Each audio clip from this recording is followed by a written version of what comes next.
As the conversation continued, the topic changed to racial profiling, something that most people here agreed has happened to them. How many people in here have had an issue with law enforcement? Law enforcement included. Who's had a run-in with law enforcement? No one? I would think everyone would have their hand up there. Who's felt discriminated against in their life? We all have. Some here say when an African American is accused of a crime, that person is thought of as guilty until proven innocent. Some here question why officers fear African Americans and Latinos more than their Caucasian counterparts. Some say Caucasians are given special treatment when it comes to shootings. They point to a few national cases as evidence of the disparity. In 2012, a lone gunman shot up an Aurora, Colorado movie theater where 12 people were killed and dozens more injured. In 2011, a gunman opens fire outside a Tucson, Arizona supermarket. 6 people were killed and 13 others, including Congresswoman Gabby Gifford, were injured. In 2015, a gunman fires several rounds inside an African-American church in South Carolina, leaving 9 people dead.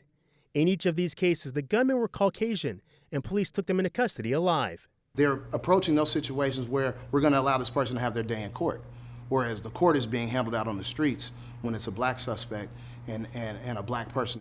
The officers had no direct response to that statement, but did say it may come down to the lack of diversity in life experiences from some officers, especially those who come from areas where they have little contact with people of color. You cannot teach cultural awareness about Oakland, about San Francisco, about Richmond, about any urban community in a 6-month period. It's the culture, you know, and we have to change our heart conditions and get past the skin color before we can make a change and be effective officers. Some here say the system is broken, especially when it comes to officer-involved shootings. The story is typical. It's almost like it's from a script. Oh, I thought I saw a gun. In 2009, Oscar Grant, an unarmed African-American man, was shot and killed by a BART police officer. In 2010, Derek Jones, an Oakland barber who was also unarmed, shot and killed because police mistook a scale for a gun. Last year, Mario Woods, who was armed with a knife, was shot and killed by San Francisco police. I have a question for the officers. Is there like a secret about deadly force that the public doesn't know? Because we have videos of just excessive force, and officers are acquitted of those charges when we have video that, you know, sometimes the story doesn't even add up. A part of that is because of the way the laws are set up. As the officer was explaining earlier, an officer says, hey, you know, I feared for my life. I was in imminent danger. And there is almost where the questions stop. There are bad officers in a lot of departments, and it's the responsibility of other officers to try to rein them in. And the systems have to be in place to make sure that they get out.